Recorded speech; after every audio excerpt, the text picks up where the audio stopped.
The official designation for the orbital habitat was Platform 7, but the 3,000 souls who called it home knew it as the Cradle. It was one of dozens of similar stations in the Proxima Centauri system, a testament to humanity's stubborn refusal to stay in one place. Life in the Cradle was predictable, orderly, and engineered to be as reassuringly boring as possible. For Chief Engineer Marcus Thorne, boredom was a sign of a job well done.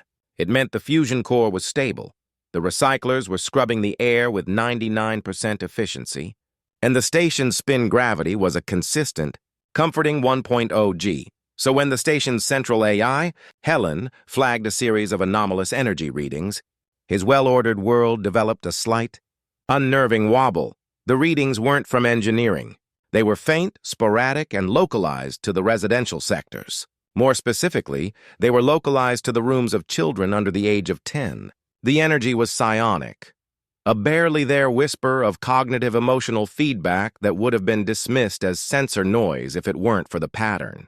Every night, just after the station's simulated dusk bathed the inner curve of the habitat in soft oranges and purples, the whispers would begin, coalescing in the darkest corners of the habitat's smallest quarters. They coincided perfectly with another, more mundane set of reports, a sudden, system-wide spike in childhood nightmares. Marcus reviewed the data in his office, the gentle hum of the station a familiar counterpoint to his growing unease. He was a father first and an engineer second. His own 7-year-old daughter, Maya, had been contributing to the statistics. For the past week, she had been waking up not screaming, but talking in a low, serious voice to an empty corner of her room. When he asked her about it, she spoke of the Shadow Slimer, a creature that lived under her bed. "He wants to be scary, Daddy," she'd explained with the solemn gravity only a child could muster. "But he's not very good at it. His feet are too slimy, so he slips all the time. And he's afraid of the light from the bathroom." It wasn't the fear in her voice that worried him. It was the strangely affectionate, almost pitying tone she used to describe it. This phenomenon wasn't new to humanity. Since their expansion into the galaxy, they had carried their superstitions with them. But among the stars, one of their oldest fears had been given a name: the Shivers. They were ephemeral, psionically reactive entities that seemed to spontaneously manifest from concentrated fields of sentient fear. They were parasites of the psyche. Every human colony, from the terraformed worlds of the Trappist system to the deep space mining rigs in the Kuiper Belt, had stories of them. Tales of things that moved in the dark, of a sudden unnatural cold, of a primal terror that had no discernible source. Most official reports from the colonial administration dismissed them as mass hysteria, a psychological quirk of a species still adapting to life in sterile metal boxes surrounded by an infinite, silent void. But the energy readings on Marcus's console, the ones Helen was meticulously logging and cross-referencing, were not hysteria. They were proof that something was feeding on the fears of his daughter and the other children of the Cradle. The timing of the phenomenon could not have been worse. The Cradle was hosting a diplomatic delegation from the Cathar Imperium, a species of crystalline entities known for their rigid logic and their utter disdain for what they considered the chaotic, emotional mess of organic life. Their ambassador, a towering, multifaceted being named Xylar, communicated through resonating chimes and a translation drone that hovered near its crystalline form. The Cathar were considering a trade alliance, and the tour of the Cradle was meant to showcase humanity's stability and technological proficiency. Shivers were not on the approved itinerary. Xylar was observing the station's primary hydroponics bay, its crystalline form faintly glowing under the full-spectrum grow lights, when Marcus was urgently summoned. "The emotional output of your flora is inefficient," the drone's synthesized voice stated as Marcus arrived. "They expend considerable energy on scent and color. A more logical approach would be to focus purely on caloric output." Before Marcus could formulate a defense of the station's roses, his comlink buzzed with a priority alert. Another shiver had been detected, this one stronger than any before, in Habitation Block Gamma. He found the Cathar delegation already there, a silent, glittering roadblock in the quiet corridor. A Cathar's emotional state could be judged by the clarity of its crystalline structure. Xylar was cloudy, its internal light flickering with something that looked remarkably like distress. "Chief Engineer," the drone's synthesized voice stated, its usual placid tone now holding a sharp edge. "We are detecting a Class 4 psychic entity manifesting within this dwelling. Your station's protocols appear to be inadequate. The recommended Cathar response is immediate quarantine and systemic psionic sterilization of the affected area." "That's a child's room, Ambassador," Marcus said, his voice tight as he pushed past them and accessed the door controls. "We don't sterilize children's rooms." Inside, a young boy named Leo sat bolt upright in his bed, staring at the closet. The air was cold, a deep, biting cold that had nothing to do with the station's life support. The familiar feeling of irrational dread hung heavy in the room, a predator's scent that raised the hairs on Marcus's arms. He could see the energy signature on his wrist-mounted scanner, a knot of angry red coalescing in the closet's darkness. Xylar shimmered in the doorway behind him, its translator drone buzzing. "This is how it begins," the drone intoned, the words echoing the cold logic of Cathar historical archives. "We have observed this pattern in a dozen nascent species. The fear provides sustenance. The entity grows, its influence spreads, and it becomes a nexus of collective terror, capable of rendering an entire population catatonic with irrational paranoia. You must suppress the emotional source. You must teach your young to control their irrational imaginations." From the bed, Leo let out a small whimper. "It's the tickle monster," he whispered, his eyes wide and fixed on the closet door. But then a strange look crossed the boy's face. The terror was still there, a genuine and potent fuel source, but it was now mixed with something else, a flicker of defiant, chaotic creativity. "He's got big, scary hands," the boy said, his voice growing a little stronger, but his fingers are made of feathers. "And he's wearing my dad's silly birthday hat." Inside the closet, the angry red signature on Marcus's scanner flickered violently. For a split second, it wavered, destabilized by a concept so absurd, so profoundly illogical, that it could not be reconciled with the pure, primal fear it had come to consume. Xylar resonated a sharp, discordant chime of pure, unadulterated disbelief. The shiver that had formed in Leo's closet was an entity of pure, ancient instinct. It was an echo of every predator that had ever hunted in the dark, a formless shadow given purpose by the terror of a small, vulnerable mind. It began to emerge, coalescing from the darkness into a shape designed for maximum psychological impact. A tall, gaunt figure with limbs that were too long, fingers that were too sharp, and a face that was a vortex of shifting shadows. Its very presence was a psychic scream of wrongness. It extended a hand, preparing to feed on the boy's scream, to draw sustenance from the delicious, high-energy terror that was radiating from the bed. Then the narrative hit it. It was a psychic wave, a broadcast of pure, weaponized absurdity. His fingers are made of feathers. The Shiver's hand, a moment before a thing of razor-sharp claws designed to evoke fear of being torn apart, suddenly felt soft, conceptually soft. It looked down, a feat of proprioception for a being without true eyes, and saw its deadly talons replaced by long, brightly colored and utterly ridiculous peacock feathers. It tried to retract them, to reassert its terrifying form, but the child's belief was a powerful, anchoring force. The narrative was stronger than its own instinct. Another wave of imaginative energy struck it. "He's wearing my dad's silly birthday hat." A cone-shaped, polka-dotted party hat with a fluffy pom-pom on top materialized on its shadowy head. The hat was conceptually cheerful, an anathema to the creature's very being.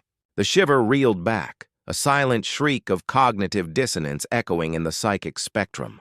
Its entire existence was predicated on a simple transactional relationship. It embodied fear, and its victims provided it. This child was not just providing fear, he was co-authoring the experience. He was workshopping the monster. He was giving it notes. The Shiver felt its form begin to fray. The primal terror it represented was being contaminated, diluted by the sheer chaotic power of a child's imagination. It was like trying to burn down a building that was simultaneously being drenched in water, confetti, and grape soda. The core of its being, the simple, elegant engine of fear, was sputtering, choked by the illogical, whimsical details the boy was inventing on the fly. It tried to project an aura of dread, but the image of a shadowy figure in a party hat with feather fingers was not dreadful. It was hilarious, and the first flicker of the boy's amusement, the nascent giggle that was forming in his chest, was like acid to the Shiver. It could not feed on laughter. Laughter was poison. With a final, desperate pulse of frustrated energy, the Shiver dissolved, retreating into the psychic background noise from whence it came, its very essence destabilized by a story. Marcus Thorne lowered his scanner, watching the red signature on his screen dissipate into nothing. The unnatural cold in the room vanished, replaced by the normal, warm, recycled air of the station. On the bed, Leo was no longer whimpering. He was giggling, pulling his blankets up to his chin. "The tickle monster ran away," he said sleepily. "I think his hat was too silly." Marcus looked from the now empty closet to the small boy, a sense of profound, paradigm-shifting awe dawning on him. He had just witnessed an extermination. The deadliest pest control in the universe, it turned out, was a child's sense of the ridiculous. In the doorway, Xylar was resonating with a series of frantic, discordant chimes. "Incomprehensible!" the translator drone buzzed, its placid voice failing to hide the ambassador's agitation. The entity's psionic matrix was destabilized by a contradictory conceptual overlay. It was shamed into dissipating. "This is not a recognized method of psychic defense. It is a form of psychic mockery. It is illogical." Xylar pivoted its crystalline form, its internal light strobing with confusion, and glided away down the corridor, its drone trailing behind it like a bewildered metal puppy. Later that evening, Marcus sat in the station's command center, a holographic display in front of him showing dozens of similar reports from across human space. On the colony world of Kepler 186F, a Shiver that manifested as a terrifying fanged beast was reportedly chased away when a group of children decided it was afraid of kittens. In the mining outpost on Titan, a gloomweaver that haunted the ventilation shafts was effectively neutralized when the miners' children collectively decided it could only speak in riddles and was desperate to learn how to play hopscotch. It was a pattern of beautiful, insane, and uniquely human logic. Other species fought the darkness with shields, with mental discipline, with sterile light. Humanity fought it by giving it a funny hat and a backstory. He looked at the open communication channel to the Cradle's education department. He began to type, a slow smile spreading across his face. He was not writing a security directive or an engineering proposal. He was writing a memo, the subject line of which read, "Proposed Curriculum Update, Narrative Psionics and Applied Mythology as a Station Defense Initiative." He outlined his theory, proposing that fairy tales, monster stories, and myth-making were not just cultural artifacts, but a form of innate psychic martial art. He argued for the strategic importance of teaching children that they, not the monsters, were the ones who got to tell the story. The Shivers were real and they were dangerous. But humanity had stumbled upon a defense that was so deeply ingrained in their psyche they had barely noticed it. They were going to fight the monsters under the bed, and they were going to win, armed not with weapons, but with the boundless, chaotic, and utterly indomitable power of a well-told bedtime story. He hit send, leaning back in his chair. The war for the dark corners of the universe had begun, and the first shot had been a giggle. The reaction to Marcus Thorne's memo was predictably mixed. The station's education department, a team of dedicated and chronically understimulated teachers, embraced the Narrative Psionics initiative with wild enthusiasm. It was a chance to transform their curriculum from rote memorization of galactic history into something dynamic and vital. Lesson plans were immediately redrafted. Classic literature classes now included modules on identifying and deconstructing horror tropes. Art classes focused on conceptual counter-narratives, encouraging children to draw the scariest monster they could imagine, then add a funny hat or a pair of roller skates. Story time became a strategic planning session, a collaborative war game where the enemy was fear itself. The station's security chief, a grim ex-military woman named Kaylin Riggs, was less impressed. "So your plan is to fight an existential psychic threat with puppet shows?" she'd said during a command staff meeting, her voice dripping with sarcasm. "While you're teaching kids to imagine monsters slipping on banana peels, my teams are prepping psionic dampeners and training for containment breaches. One of these things is going to manifest in a cargo bay instead of a kid's closet, and it's not going to be interested in a bedtime story." Her skepticism was noted, but Marcus's initiative had the one thing that always won arguments on a space station: compelling data. In the weeks following the implementation of the new curriculum, the number of high-level Shiver manifestations on the cradle dropped by nearly 80%. The faint, persistent psionic whispers that Helen had been tracking began to change in character. The raw, primal fear was still there, but it was now interwoven with threads of amusement, creativity, and defiant absurdity. The psychic atmosphere of the station was no longer a simple buffet for the Shivers. It was a chaotic, unpredictable potluck, and much of what was being served was poison.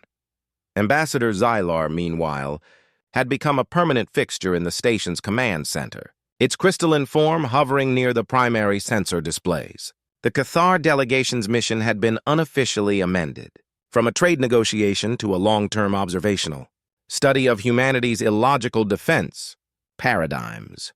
Xylar spent its time observing the psionic data streams, its translator drone emitting a near-constant stream of bewildered commentary. "The dominant emotional frequency has shifted from terror to anticipatory whimsy," the drone reported one evening. "We do not have a classification for anticipatory whimsy. The closest Cathar equivalent is logically unsound optimism, a recognized precursor to systemic collapse." The first real test of the new defense came not from a child's room, but from the station's arboretum, a large, domed chamber filled with flora from Earth. It was the station's green heart, a place of quiet contemplation for the adults. One evening, the sensors flared. A Shiver had manifested, a powerful one, drawn not from the focused fear of a single child, but from the low-grade, ambient anxieties of 3,000 humans living in a metal can, the fear of system failures, of the vast emptiness of space, of being so very far from home. This Shiver was not a simple tickle monster. It was something older, colder, and far more intelligent. The Shiver in the Arboretum did not take a simple, monstrous form. It was smarter than that. It wove itself into the environment, manifesting as a subtle wrongness in the familiar, comforting space. The shadows under the broad-leafed ferns seemed too deep. The gentle rustling of leaves sounded like whispering voices, and the sweet scent of night-blooming jasmine was tainted with the cold, metallic smell of old fear. It was an insidious, creeping dread designed to prey on the more complex, nuanced fears of the adult mind. Security Chief Riggs's team was the first to respond, their pulse rifles held at the ready, their helmet-mounted sensors sweeping the lush foliage. But their technology was useless. They were fighting a feeling, an atmosphere of pure, unadulterated dread. The Shiver fed on their professional, disciplined fear, the fear of failure, of letting their comrades down, of a threat they couldn't see or shoot. One by one, the security officers began to falter, their confident advance slowing to a hesitant creep. They saw movement in the corner of their eyes that vanished when they turned to look. They heard their names whispered on the wind. The Shiver was a master of psychological warfare, turning their own training and discipline against them. It was Maya, Marcus's daughter, who inadvertently turned the tide. She was in the command center with her father, watching the security feeds with a child's unfiltered curiosity. She saw the nervous, fearful expressions on the faces of the security team. She saw the dark, menacing shapes that seemed to writhe in the shadows of the Arboretum. But she did not process it as her father did. She processed it through the lens of her new education. She saw a story and she decided it needed a better villain. "That's not a very good monster, Daddy," she said, pointing a small finger at the screen. Marcus, his attention focused on the tactical display and the rising biosigns of his security team, almost dismissed her comment. But then he remembered his own memo. He knelt down beside her. "Oh yeah? Why not?" he asked, his voice calm despite the knot of tension in his stomach. "Because he's just hiding," Maya said with unimpeachable logic. "Scary monsters don't hide. They stomp. And he doesn't have a name. You can't be a proper monster without a name." She scrunched up her face in concentration. "I think his name is Mr. Wiggles, and he's not trying to be scary. He's just lost his favorite sock, and he's very shy about asking for help." Marcus stared at her, a wild, improbable idea forming in his mind. He opened a secure, station-wide audio channel, bypassing the encrypted security comms. His voice, calm and steady, filled the helmets of every person on the station, from the security team in the Arboretum to the engineers in the Core to the families in their quarters. "Attention all station personnel," he began. "We have an unregistered visitor in the Arboretum. According to our lead xenomythologist, his name is Mr. Wiggles. He appears to be shy and is looking for a lost sock. If you have any information, please report it to station security. He is described as being very good at hiding, but not very good at stomping." The effect was instantaneous and profound. The shiver, which had been basking in the rising tide of disciplined adult fear from the security team, was suddenly hit by a tidal wave of station-wide cognitive dissonance. It had built its form from the abstract anxieties of the crew, creating an atmosphere of sophisticated existential dread. And now, the very minds it was feeding on were collectively and with absolute seriousness referring to it as Mr. Wiggles. Its carefully crafted aura of menace was punctured by 1,000 simultaneous thoughts of laundry, of lost property, of a creature that was not a terrifying predator, but a slightly pathetic, socially awkward sock hunter. In the Arboretum, the security officers, hearing their commander's voice in their ears, stopped in their tracks. The creeping dread that had been paralyzing them was broken by a powerful, unexpected surge of sheer, unadulterated absurdity. One of the younger officers, a woman named Chen, snorted back a laugh. The sound, amplified by her helmet comm, echoed through the quiet space. To the Shiver, that sound was a physical blow. The laughter didn't just fail to provide sustenance. It actively unwound its psychic structure. The Shiver tried to adapt. It lashed out, trying to project images of pure terror directly into the minds of the officers. Images of hull breaches, of dying stars, of the cold, silent vacuum. But the narrative was too strong.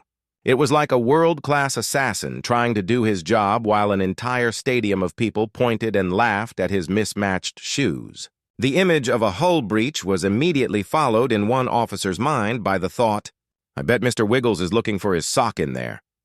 The image of a dying star was met with, "He'll never find it in the dark if the star goes out." The Shiver's form, which had been an amorphous, creeping shadow, began to lose its cohesion. The shared collaborative story being woven by 3,000 human minds was stronger than its own narrative of fear. It felt its essence being rewritten. It was no longer the embodiment of existential dread. It was Mr. Wiggles. The name was an anchor, a conceptual cage from which it could not escape. And Mr. Wiggles was not scary. Mr. Wiggles was a bit of a loser, defeated not by weapons or psionic shields, but by a collective act of patronizing pity. The great Shiver of the Arboretum dissolved into a final, frustrated puff of cold air, leaving behind only the lingering scent of jasmine and a profound sense of the ridiculous. The successful, if bizarre, neutralization of the Mr. Wiggles incident marked a turning point for the Cradle. Chief Riggs, in a stunning reversal, formally requested that the Education Department's xenomythology team be integrated into the station's security protocols. Training exercises were redesigned. Alongside tactical drills and weapons qualifications, security officers now participated in collaborative storytelling workshops and improvisational comedy classes. Their new mandate was not just to contain psychic threats, but to actively ridicule them into non-existence. The station's defense strategy had officially become the universe's most high-stakes comedy roast. Ambassador Xylar, having witnessed the entire event from the command center, transmitted a lengthy and deeply confusing report back to the Cathar Imperium. Humanity's primary method of psychic defense appears to be the application of weaponized narrative incongruity, the drone translated. its voice flat and emotionless, in stark contrast to the chaotic light show pulsing within Xylar's crystalline form. They do not defeat fear. They recategorize it as entertainment. The strategic implications are illogical. Recommend postponement of trade alliance pending a deeper study of what can only be described as a species-wide cognitive anomaly. They appear to be functionally immune to existential dread.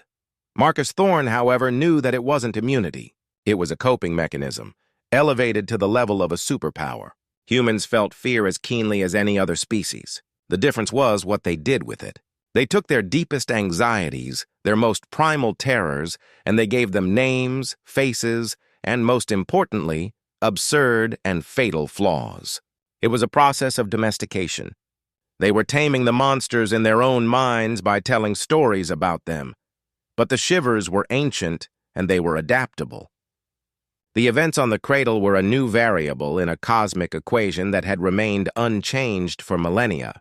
For the first time, a species was not just resisting, but actively reshaping the psychic environment. On a dozen other human worlds, similar battles were being fought as humanity's collective chaotic imagination pushed back against the darkness. The Shivers, born of fear, were now being forced to confront an even more powerful and far more unpredictable creative force. They had to evolve or face extinction, and as Marcus tucked his daughter into bed that night, listening to her elaborate on the further misadventures of the Shadow Slimer, who had apparently tried to learn how to tap dance, with predictably slimy results, he knew this was only the beginning.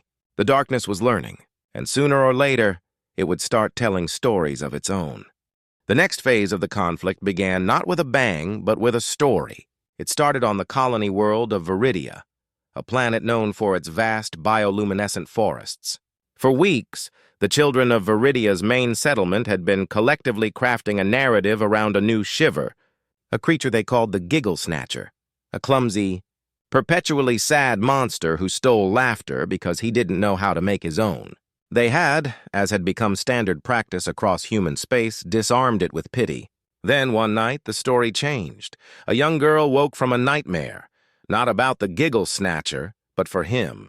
In her dream, she had seen the creature weeping in the glowing forest, not because he was clumsy or sad, but because he was being hunted. She dreamt of a new monster, a sleek, silent, and utterly humorless entity that moved through the trees like a razor blade. A creature that didn't feed on fear, but on the Shivers themselves. A predator of predators. The girl's parents reported the nightmare, and soon similar reports were trickling in from colonies across the sector.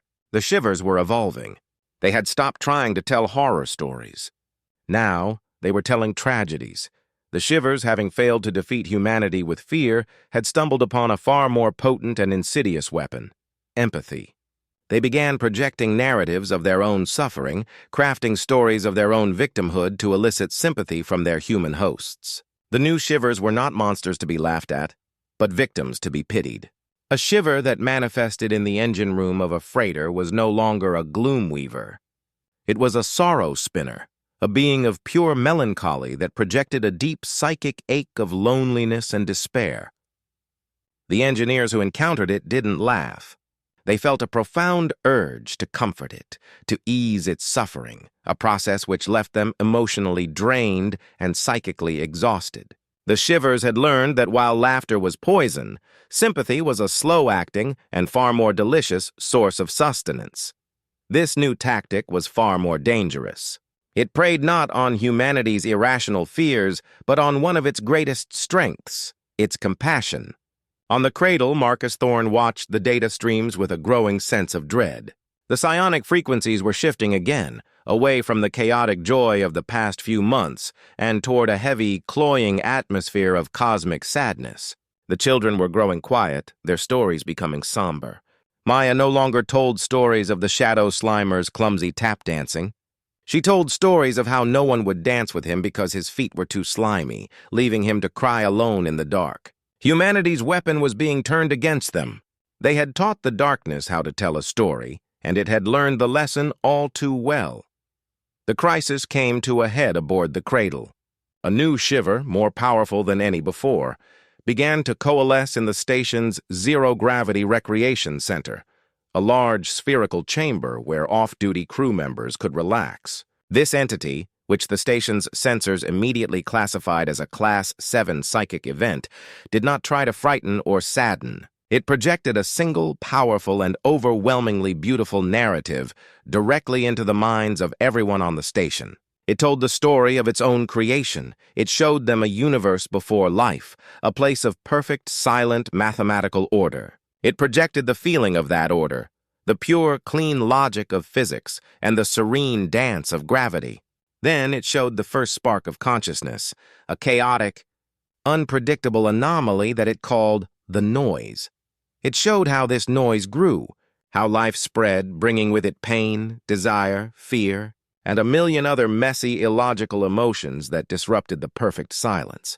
The Shiver presented itself not as a monster, but as a guardian, an echo of that original perfect silence. Its purpose, it explained through elegant, heartbreaking emotional concepts, was to quiet the noise, to help sentient beings find peace by releasing them from the burden of their chaotic emotions. It was offering not terror, but tranquility. It was offering an end to suffering. It was the most compelling and seductive argument for suicide a species had ever encountered. The effect on the crew was devastating.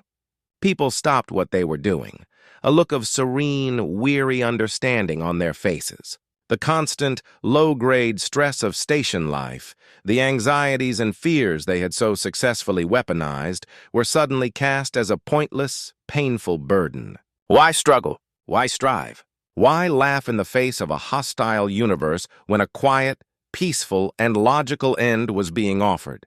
The station's productivity ground to a halt. The laughter died. The psychic atmosphere became a flat, placid sea of serene resignation.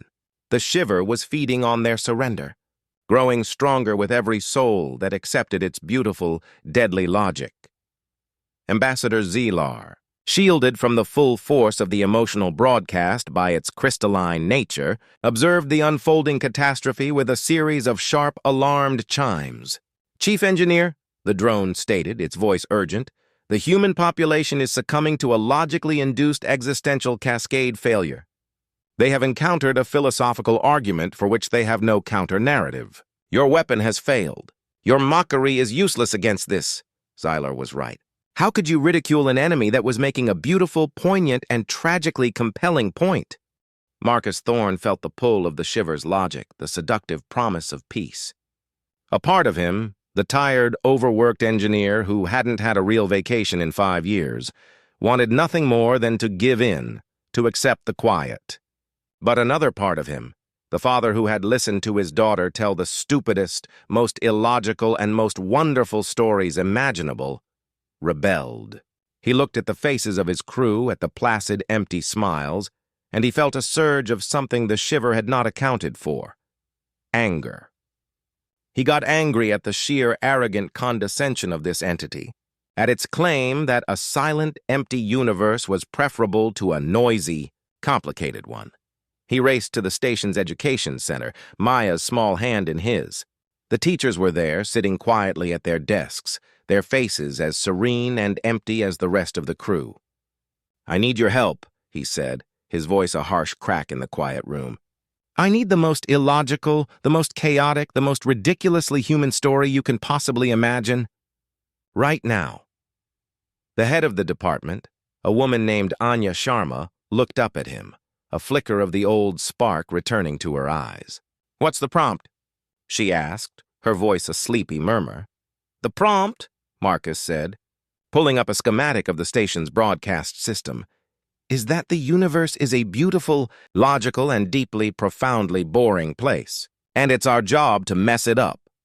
What happened next was an act of pure, unadulterated narrative vandalism. Working with the last dregs of their creative energy, Marcus, Anya, and Maya crafted a counter-broadcast. They didn't try to argue with the Shiver's logic.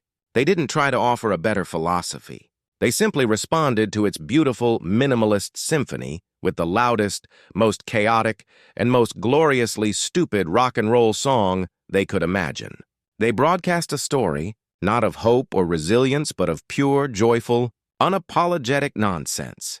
It was a story about the Shadow Slimer and Mr. Wiggles opening a intergalactic pizza parlor that only sold pizzas with pineapple and licorice toppings. It was a story about the Tickle Monster learning to play the bagpipes badly. It was a story that contained, for no logical reason, a flock of sentient, psychic flamingos that communicated entirely through interpretive dance. They poured every ounce of human absurdity, every bad joke, every silly song, every nonsensical meme into a single concentrated blast of psychic energy. They aimed it directly at the serene, logical Shiver in the recreation center, and they turned the volume up to 11. The Shiver, which had been basking in the serene, logical despair of the crew, was hit by the broadcast like a physical object. It was an assault of pure, high-energy nonsense. Its beautiful minimalist argument for a silent universe was suddenly and violently interrupted by the psychic scream of a tap-dancing monster slipping on a banana peel. Its elegant, tragic narrative was drowned out by the imagined, atonal squawk of a badly played bagpipe. The Shiver had no defense against this. It was trying to conduct a funeral, and someone had just crashed it with a clown car, a marching band, and a lifetime supply of whoopee cushions. The cognitive dissonance was absolute. The Shiver tried to maintain its form, to reassert its calm, logical philosophy, but it was impossible. The sheer, joyful stupidity of the human broadcast was not just illogical, it was anti-logical. It was a celebration of the very chaos the Shiver was trying to eliminate. The serene, beautiful entity began to flicker and warp, its form contorting as it tried, and failed, to process the concept of a psychic flamingo dance-off. The crew of the Cradle, their placid resignation shattered by the sheer, unexpected weirdness of the broadcast, began to blink. A chuckle started in the engineering bay. A giggle erupted in the mess hall. A full-throated belly laugh echoed from the bridge. The station, which had been on the verge of a quiet, serene death, was waking up, not with a defiant roar, but with a snort of helpless laughter. The laughter was the final blow. The Shiver, its form already destabilized, was hit by the wave of pure, chaotic joy. It could not feed on it. It could not process it. It could not survive it. With a final, silent shriek of utter, uncomprehending agony, the great, logical Shiver of the Cradle dissolved, its beautiful philosophy shattered into a million pieces by the undeniable truth that a pizza with pineapple and licorice was, from any logical standpoint, a very, very silly idea. In the aftermath, a new understanding dawned on humanity. The Shivers were not just a threat to be managed. They were a mirror. They were a reflection of humanity's own inner landscape, and the war against them would not be won in a single battle. It would be a constant, ongoing conversation, a never-ending story they would write together. Ambassador Xylar, in its final report to the Imperium, recommended not quarantine, but observation. "Humanity is not a species to be understood by logic," the drone translated, a new, almost imperceptible note of something that might have been respect in its synthesized voice. "They are a species to be experienced. They have weaponized their own irrationality. They have stared into the abyss, and the abyss, in sheer, baffled confusion, has started to giggle." From that day forward, humanity's greatest export to the galaxy was not technology or resources. It was its stories. They taught the other races how to fight the darkness, not with shields and walls, but with punchlines and plot twists, proving that the most powerful force in the universe wasn't gravity or light or even fear. It was a well-timed and profoundly stupid joke.